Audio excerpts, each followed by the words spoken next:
Hello, everyone. Welcome. This is the Fashion is Inclusivity, Diversity Within Sustainability panel. And I am going to let these lovely ladies introduce themselves. I have Abrima, Celine, and then Ngozi is on the way. So why don't you two just introduce yourselves really quickly? Abrima? I don't know who you are. Okay, sure. Hi, my name is Abrima Erwiah. I'm the co-founder of a brand called Studio 189 that's based between the United States and West Africa in Ghana. And we basically have a brand that exists to use fashion as an agent of social change, working along the value chain, connecting the dots from farmer to consumer, making women's wear and men's wear clothes, and preserving traditional techniques. Amazing.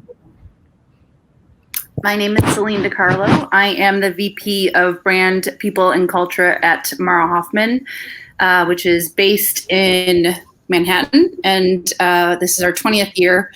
And about 5.5 years ago, we shifted towards working within a more sustainable framework. And very happy to be here. Thank you for having me. Thank you. I'm assuming, I guess, should we get started? We're laughing. Well, Rima, you can say why we're laughing. We're laughing because I know this is a serious panel, but it's still funny. We're laughing because right before the panel, I'm Ghanaian and she's Nigerian. And we were making Ghana Niger jokes. And we're like, you Nigerians, you're always late. And she's like, no, the Ghanaians. And now we've lost Ngozi. So please continue. She's not helping her case right now. No, that's hilarious. Well, no, she's not. We're going to get started because the first few questions, anyone can hop in and hopefully she'll join soon. I don't know what's going on. I just texted her. Awesome. Okay. So right now, we've noticed that, and I think a lot of this is due to social media, which is kind of like, you're here and go. So,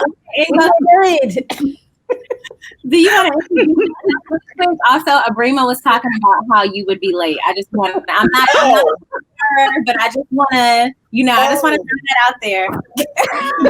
Tell Abrima I was late making the perfect jollof rice.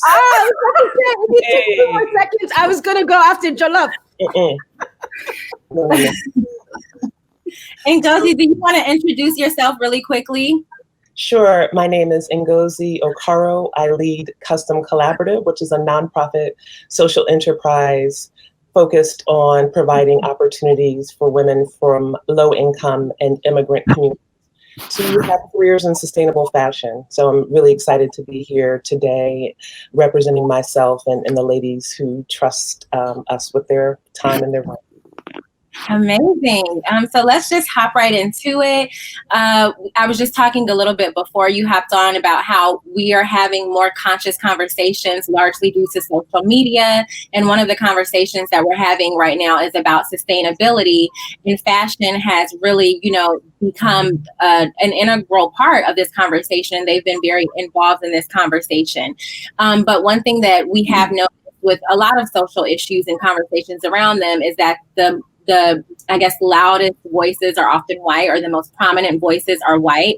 So how have each of you contributed to more sustainable fashion, and why is it critical that people of color's voices are amplified in this conversation?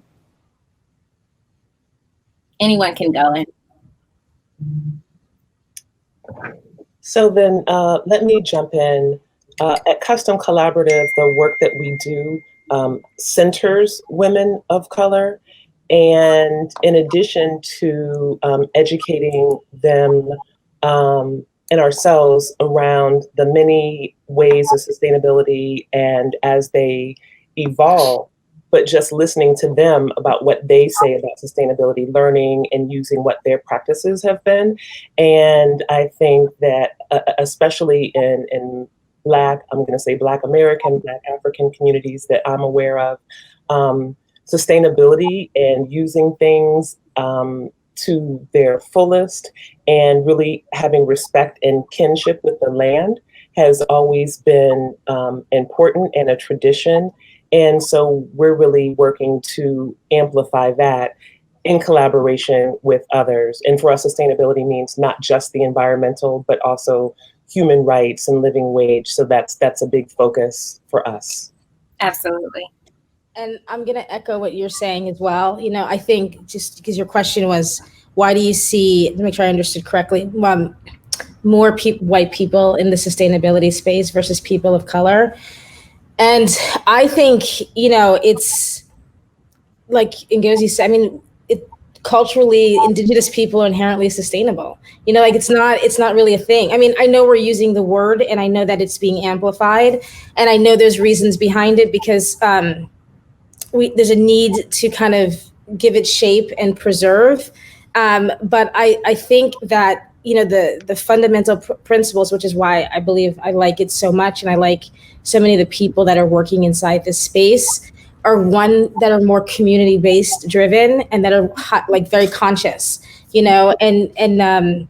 that is how we've always operated. Like there wasn't enough, like there was an abundance, but then there also wasn't enough, so like we share clothes, like we don't throw things away. We use things. I mean, some of the things I use, you don't want to know how long I use it, but we use things to their fullest potential. We do most of our work in West Africa, kids use over and over and over again, things are repaired. I even myself had to relearn, when I got there, if something was broken, I'd have this inclination to want to buy another one because that's what we kind of do now in the West. But you don't do that. It's broken, you fix it. You fix everything. No part goes unused.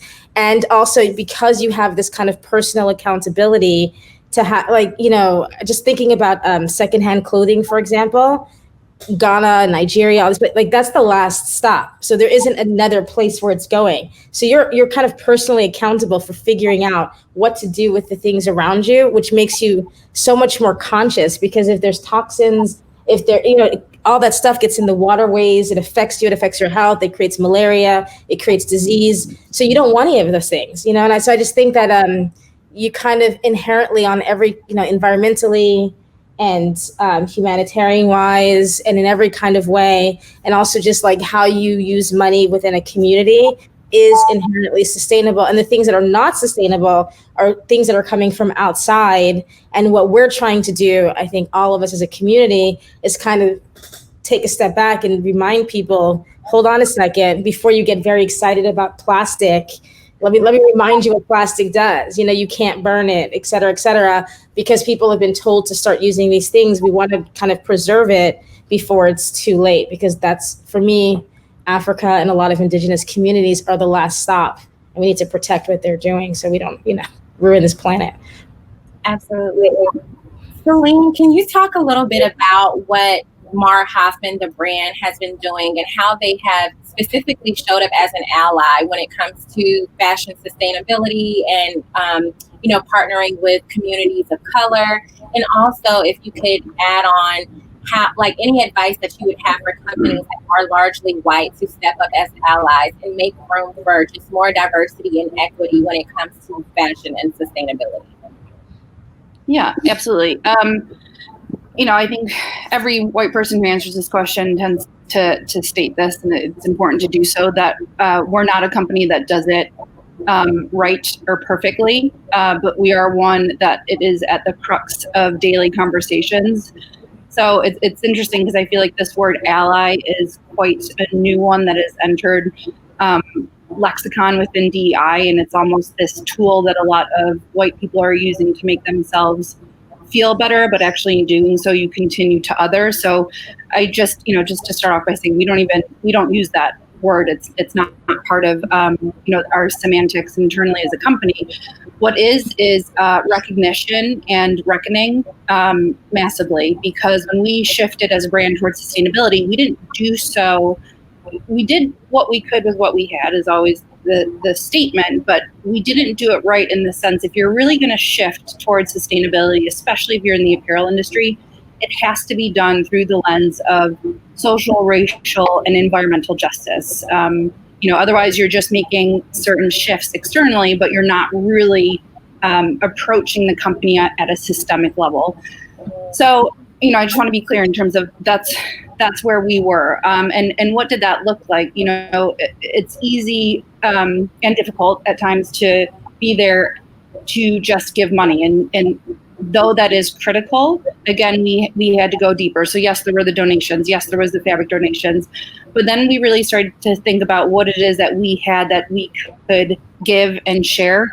And one of those was our showroom. And so we lent that out free of charge to various organizations and missions that we aligned with to host events, pro bono, be it graduation ceremonies for Custom Collaborative, be it workshops that looked at dismantling racism within the apparel industry, and just really figuring out how we could be of service within our own community. I think, again, with the apparel industry, it's very easy to speak about, I'm going to start up this campaign and that campaign, but where's the work? Where's the boots on the ground work? Where are you showing up on a grassroots level within the community? And so, especially as it pertains to, let's say, women's empowerment and economic advancement, it's one thing to do a hashtag and speak about it, but are you working with a partner like a Custom Collab to really push those agendas forward?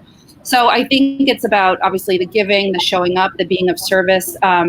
The rallying of consumers was a big one for us as well. So while we were taking action, we became much more vocal on a socio-political level in 2016 for obvious reasons. And then we just stuck to that. And at first, and I think a lot of brands can go through this very honestly of, I don't want to be divisive and I don't want to take sides. Well, that's gone. That's out the window now. And so we obviously have to, and we are that voice. And so now we also use our platform as a company to rally our consumers to say, especially white consumers, the onus is on you. What are you doing to shift and dismantle, to learn, dismantle, unlearn, rebuild, and restructure? Because you can't dismantle and then rebuild the system in the same way.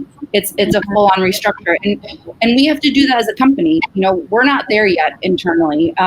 We've always been very diverse with how we've casted, with the models that we've used. But internally as a company, we have a ways to go in terms of getting our diversity numbers up, ensuring our inclusion policies are in place, and then also looking at equity and ensuring that we have women of color within those more senior leadership roles.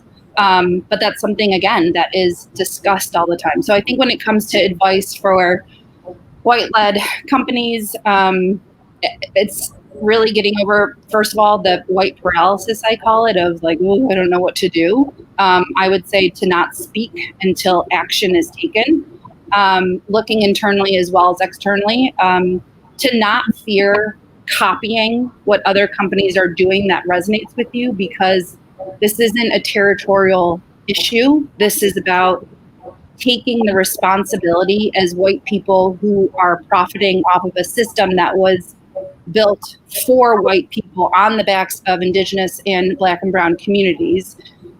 And again, as I said before, dismantling and restructuring it. And that might mean restructuring an entire company. That might mean eradicating some positions and building out new ones and ensuring that those hires are people of color. And I'd say the last thing is, it's easy to also implement DEI policies, but,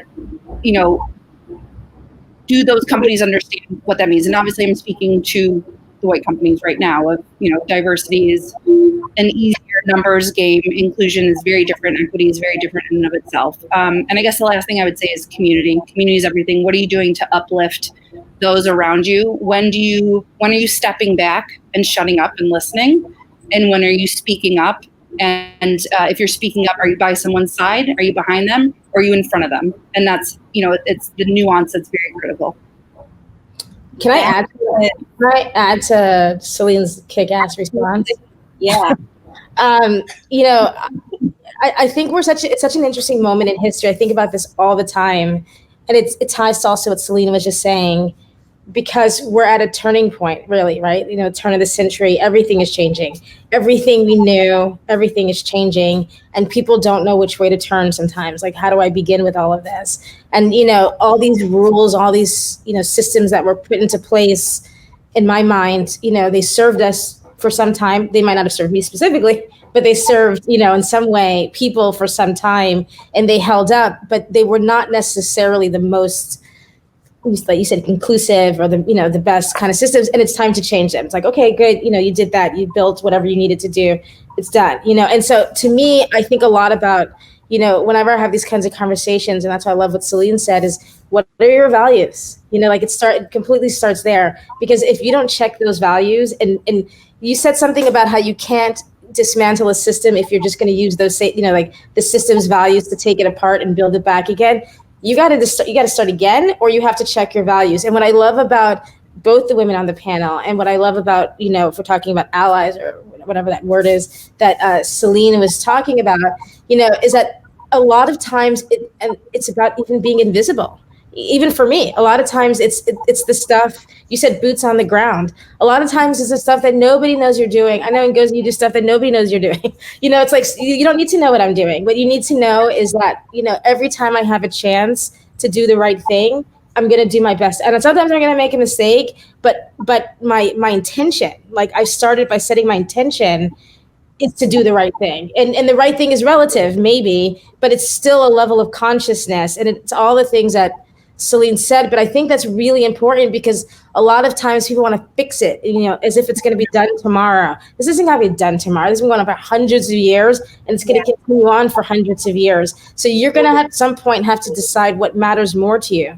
Do you need to be a trillionaire? And think of, like, what is a trillionaire? Why do you need trillions of dollars? Is it really important to be a billionaire or a trillionaire when you know that half the world is making less than $1? Like, I think about that with Studio 189, and I remember that moment of realization I might have had 2 years ago when I was like, we're never going to be a big company. It's just not, we're just never, and the reason is because we know too much. I know too much about what somebody else goes through. I know their name. I know their family. I know if they're sick today. I know if they just got in an accident. I know if they need medical, I may or may not be able to fix it, but I know so much about it that I can't be a trillionaire, because to do that, you have to do that off the back of somebody else. And so I do think that a lot of it is like, if you remove the PR part, it's really asking yourself what matters more to you, and how can you use your platform, whatever that might be. And that's something I really admire about both the women, because I've been to these events that Mara Hoffman's studio does that they have no need and no reason to do. And I don't know anybody else who does events like this at their space, and no one will ever know they did them. But they have the space, and they opened it up, and they say yes to things with even half knowledge, because they know it's the right thing to do. And they show up with like full support. And that's what you need. I feel like so many people show up with support, but then, and Ngozi, I know you know about, you got to check all these things. We want to help you, but you got to do this, and then we're going to sit on your head, and then you have to say, thank you, thank you, thank you. And then you have to sing and dance for us. And at the end of all of this, we're going to give you $1,000 to support the project. That's not support. At all. Yeah. Talk about, because, and you both touched on just like thinking about sustainability in this like larger lens. And even when the panel was first presented to me, I was like, oh, sustainability, earth, soil, water, like just very like basic level. But there is a a much larger conversation. And I don't think people think about like the economic welfare of people, or just the welfare of people in general. So Ngozi, can you talk a little bit about, because you've created, both of you, Abrima and Ngozi, and Celine with Mara Hoffman as well, but you've all created opportunities for people of color to earn wages through design and production of sustainable fashions. Can you talk a bit, Ngozi, about how creating these opportunities for people who are disproportionately left out of the fashion space directly correlates to sustainability? Absolutely. That's a great question. And sustainability, when I first started doing this work with Custom Collaborative, so around 2015, it was strictly about organic cotton.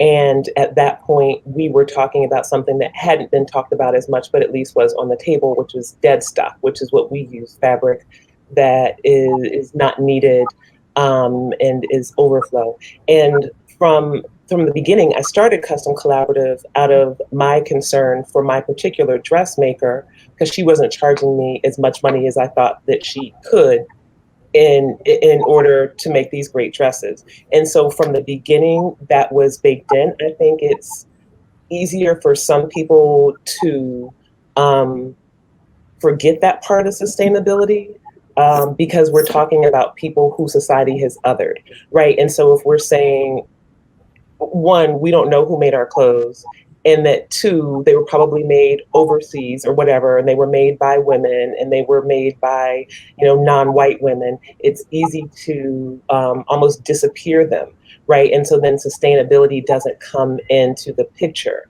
But the people who largely make our clothes are the people who are most affected by climate change and these environmental issues. So it seemed to me, and it still does, that like these are the people who should be centered. These people should be centered not only in thinking about their habitats, but also their lives. Like, what difference does it make if we use organic cotton to make our socks if the people who are making those socks still receive sub-poverty wages? So I think it's all part of a whole. Like, if we take care of the environment and the whales and the dogs and the goats, all of which I'm in support of, we have to be taking care of the people. And if we don't think of the people, then it seems to me what we're saying is we don't value them, we don't see them as equals. So I think that this is, great opportunity for everyone to be engaged and to have agency. And like, honestly, the women in our programs have come up with some really great sustainability ideas for our products and for their own that I would never have thought of and that I hadn't heard before. So I think that they add a great voice. I'm happy to be aligned with them. Amazing. Abrima, I want to talk to you about Studio 189 in particular, because the price point leans more towards luxury. Like, it's not your, everyday fast fashion prices.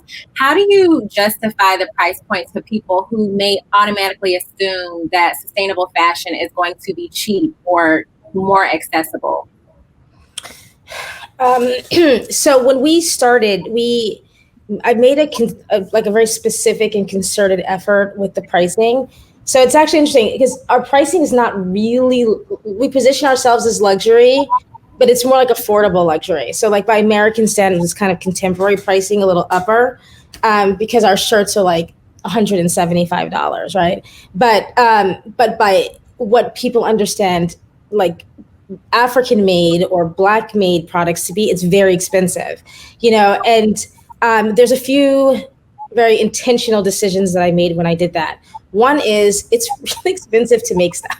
Like, people, fast fashion is fascinating. It skews your belief on how much it actually costs to create. Just like what they did with the food industry in some capacity, where they, subsidize, and people don't understand how much work goes into making something. So a lot of our products, for example, wovens, they're expensive. For me, like, we don't even, sometimes the margin is very small, very, very small. And so it puts people at a very precarious position, because if you ask for too many discounts, which stores do that a lot, if you, if you don't pay, which people do also a lot, then somebody eats that cost, and that work is expensive because it takes a really long time to weave fabric, and it takes a really long time to do all this stuff, to grow it, to spin it, to weave it, to dye it, and that's like a baseline cost, right? Like, if I was doing what I really wanted, it would be more expensive, because I would love to have more money to be able to supply like more needed benefits to people, in communities that don't have access. The second thing is, I think there's a misunderstanding of how expensive it is to do work. Like, when you're in remote communities, for example, I remember I was in Ivory Coast once, and the toothbrush was like $100 or so. I don't know, it's like crazy. Like, I pay more for electricity in Ghana than I pay here. Like, you have to think, like, it's actually, people have this idea that Africa is very cheap and it'll be cheaper, or in certain communities in the United States that are rural, it's going to be cheaper, but your lifestyle oftentimes is way more expensive. And a lot of people who are operating at the lower levels of economics are actually spending way more for basic services. I mean, look at the tax brackets. People who are up here, some of them are not even paying taxes. And people who make almost nothing are spending so much money in taxes. So, there's that. And then there's also the perception. I wanted to shift the perception, because there's a conception, and then it trickles down that people are valued less. And it's really unfair. If you take two equal products or two equal people, why is it in your mind that this one should be, I bought it in the market, it's $2, and I don't care about it, and I throw it away? And this one should be, to Gucci, $3,000, and you don't even hesitate and you spend your money. The consequence of that is that this one, that's Gucci or whatever brand you like, creates so much economic value for those people. And in your mind, you wear it with pride, you get that great job, and it starts to escalate all your activities. And this other one that you've decided is worth nothing, which is actually not true at all, you've now discounted to like throwaway stuff. And it's very untrue. And so, to me, I think it's important when you're looking at things like natural indigo, you need to value that at the price that it actually costs to produce it, to make it, so you can create more equity along everybody in the value chain. And I try to kind of price accordingly. And it's not the easiest because sometimes customers don't understand. And we have to take the extra time to re-explain why it takes longer, why it's not the price that they should think it should be. And if you ask me for a very big discount, I might say yes, Essence. I'm not saying you will. But when you do it, I will explain to you who's losing when you ask me. I'm like, I'll give it to you. If you think $30 is going to hurt you, $30 in another person's pocket is 150 CDs, which could feed a family for a week. $30 you're going to spend on coffee. Are you sure you really want that discount, or are you just doing it because you think it should be cheaper? And then once the person realizes it, they go, oh, I actually had no idea how much it costs to make clothes. And so I think clothes should be valued at their price. I think we need way less stuff. People would honor the materials and the workmanship. And I think we need to rethink how we honor the people that are doing the work. So it's not so skewed and, design in one country is up here, and, the workmanship and the craftsmanship for the people who are doing the work is way down here. And I just want to close by saying one more thing, because it was tied to what Ngozi just said, when you said about sustainability and the environment. I feel like if people don't want to do it because they care about somebody else, then okay, fine, don't. Do it because you're selfish. Because if you think that you're living in a silo where you're not affected by what happens to somebody somewhere else, I think we're watching the planet right now, and that is not true. You are completely immediately, like as soon as, I think about that a lot, the toxins in the water, those fish, the chicken that you're eating, it gets re-imported back to your country. You'll eat that chicken and you will get cancer. So when you make your choices about how you want to live your life, trust me, whatever you think, if you think those people don't matter, that food, it ping pongs right back to you, all those natural resources, all those raw materials, and you'll suffer the effects. I think we've now seen this is not something we can do alone. It's something we need to do together, and we need to value it accordingly. Absolutely. Celine, I wanted to talk to you a little bit. Right now, we're in the middle of a fight for racial equality. I mean, we always are, but right now we're seeing so much with the protests. How do companies show up for Black lives, not only in these like recurring instances of social injustice, but also in the day-to-day of how they treat and advance Black employees, how they treat Black consumers, and specifically in terms of sustainability in Black and Brown communities being more vulnerable to those issues, which we've seen in recent examples with like Flint, Michigan. I still don't even believe they have clean drinking water. And Newark, New Jersey, I know had like a water crisis. How does a more sustainable business model in fashion positively impact disadvantaged communities?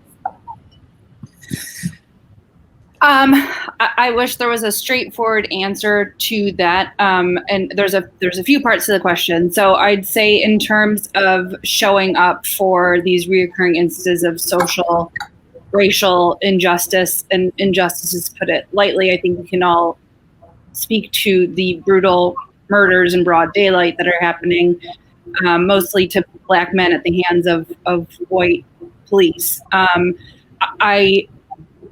I think that when it comes to companies, there has to be, when we go back and speak to that DEI piece and diversity is checking off the numbers, it's really that inclusion piece that is critical. For us, a big takeaway and learnings over the years has been focused on the trauma that is caused to our employees that are, and we're 97% women, so I speak mostly women, there's only one dude in the company, but the women of color in our office and how it affects them on a mental health level. And so being very cognizant as a company of what we see in the news and how that then affects our employees and reaching out with, reiterating the policy of taking days off if needed, or taking wellness days, or pushing the importance of mental health. I think that's a huge piece of it. Then there's always other inclusion initiatives that need to happen so that you're creating a culture within your company that is safe, and not just in that sense of creating a harmonious space. Actually, it's quite the opposite. I believe that for us, a safe space is one in which open dialogue can happen. And so are we creating an environment whereby women of color, if they feel like they need to address an issue or they are experiencing microaggressions in some way, be it out in society or within the company, that we have a space where that can be spoken to, and there can be real raw talk about that, and there's not going to be that defense from white colleagues. And I think there's also that impetus around the equity piece of who are the members of senior leadership, what are the career progression paths that we can create.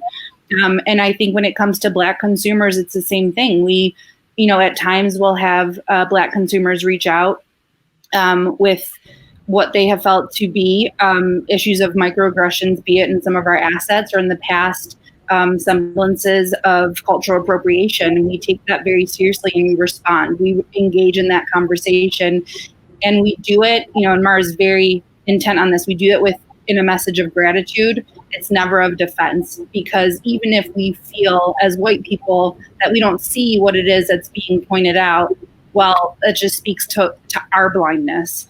Right. And that's the way in which we work. And we really try and implement that company-wide, and so a few years back, we had an all-white creative team that was focusing on visual assets that mostly featured women of color. And, one day it was this, wait a second, this is so wrong.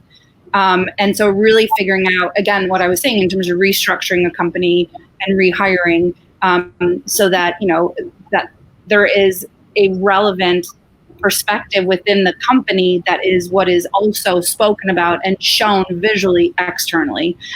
And then I think when it comes to speaking to those Black and brown communities that are most vulnerable, especially right now, I think, it's sad that it takes a pandemic for people to actually see in front of them that it's Black and brown communities that are disproportionately affected by climate change, by pandemics that are happening right now. And so I think as a company, it's critical to keep that front of mind. Like, there should not be another murder in order for us to create a Black Lives Matter campaign. There shouldn't be another death in Flint, Michigan in order for us to then speak about the water crisis and the lack of the administration's protection of its, as a civil right to actually protect its people. It shouldn't be a trend. And that enrages me personally a lot with these brands, is these social media campaigns that literally make me want to spit, because it's a big FU to those communities. And so it's about keeping these issues front of mind, and that is on white people and white-led companies. The onus is on us to keep that, to make sure that our consumers are taking action, that they're signing petitions, that they're lobbying, that they're acting as advocates themselves, that there is an election coming up in almost 50 days, and you sure as hell be registered, getting a ballot, knowing where your polls are, and assisting others in disadvantaged communities in states where there are these new laws popping up to make sure that those communities are held back from actually voting and creating the shift that this country needs, so we're no longer under a white supremacist dictator anymore. And so I think it's like, in that tone of voice as a company, you have to be forward facing. And so I would just say that with companies, it's knowing when to be quiet, knowing when to speak, knowing when to show up, knowing when to take yourself out of a situation if you don't see enough Black and brown people with you on a stage, saying, I'm not doing this unless there's greater representation and a diversity of voices. And if, they can't change the programming, then take yourself out. What the hell, what does it matter? Right. And to you. So I could go on. There's a lot that I think companies, white-led companies especially, can do. And I guess the last thing I would say is, once people become more aware, if you see something that's in writing or you see something that's positioned wrong, you don't just reach out to your to your friends or peers of color and say, oh my God, can you believe this just happened? You take action. You step up and say something. You say, you shouldn't be positioning it this way. You shouldn't be saying it that way. You shouldn't be turning just to Black women and brown women and say, oh, I want you to create this committee to lead this charge. No, you are that oppression. And so I think it's just thinking and acting in such a way. I have to take the last word. Ngozi, I saw you wanted to say something. I did, and thank you so much, Celine, for saying so many of the things to some of the people who can hear it from you, who might not hear it from me or Abrima or Essence. So thank you, thank you, thank you. Another thing I wanted to say about consumers that I don't know if companies think about, but as a consumer, I have been treated poorly in some instances, to me, seemingly because I'm Black, right? But now that I have like this whole plethora of Black owned and brown owned companies that I can buy from, like the other companies better step it up. Cause I could just decide I'm not buying anything unless it's from somebody Black or brown, right? Yes. Like my husband just gave me a beautiful set of wine glasses for my birthday. I'm like, okay, I don't need to buy any more Spiegelau or Shot Duzel or whatever. I don't even need to go to their stores, right? And so then the question is for these companies, is it important for you to be exclusive? Is that more important than having the customers buy your goods that you might want? So how do you treat people both in your companies and in your stores, right? And. So I think it's an important moment, and hopefully people will continue to push to make us better. Ladies, I think this is the end of our panel. I just want to say thank you so much. Y'all all, like, I'm from the South, so we always say, like, you took me to church, like, y'all took me to church. Like, it was just so, everything that you said was so valid and so true, and it was so, like, on time for the moment that we're in right now. So thank you all so much. And you have a lot of fans in the comments, a lot of fans. I saw a few people say that they need you guys to run for president. So consider that. But Abrima for president. Abrima, shout out to your Fashion Our Future 2020 campaign. yes, and for all the people who've been around that civic engagement. So thank you to Abrima for that.